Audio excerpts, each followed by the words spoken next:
Nagde-deploy ang Venezuelan military ng mga sandata, kabilang dito ang mga Russian-made equipment. Plano ng military na bumuo ng isang guerrilla-style resistance sakaling atakihin sila ng Estados Unidos sa ere man o sa lupa. Si Marjorie Quintos para sa report. Malayo ang agwat ng US military sa Venezuela na mahina dahil sa kakulangan ng training, mababang pasahod at sira-sirang gamit. Ilang unit commanders nila ay napilitang makipag-negotiate sa local food producers para mapakain ang mga sundalo dahil kulang ang supplies ng gobyerno.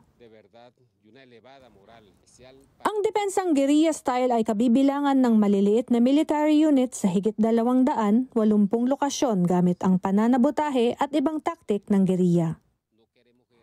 Isa pang strategiya ang anarchization na gagamit ng intelligence services at armed ruling party supporters.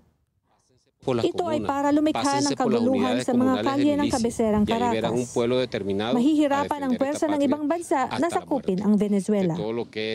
Samantala, habang tumitindi ang tensyon sa pagitan ng Venezuela at US, nagsagawa ng panibagong phase ng military exercises sa buong bansa. Ipinakita ng Venezuela Public Television Broadcast ang mga imahe ng operasyon. Inakusahan ni Pangulong Nicolas Maduro si US President Donald Trump na gusto nitong itumba ang gobyerno niya. Binaliwala ni Trump ang mga alegasyon sa kabila ng mga report ng kaugnayan ng administrasyon niya sa oposisyon ng Venezuela. Nauna nang binanggit ni Trump ang posibilidad ng ground operation sa Venezuela. Sinabi rin niya na isusunod na ang lupa matapos ang ilang beses na pag-atake ng US sa umano'y drug trafficking vessels sa Caribbean at isang malaking US military build-up sa rehiyon. Tinanggi ni Trump na balak nitong atakihin ang Venezuela.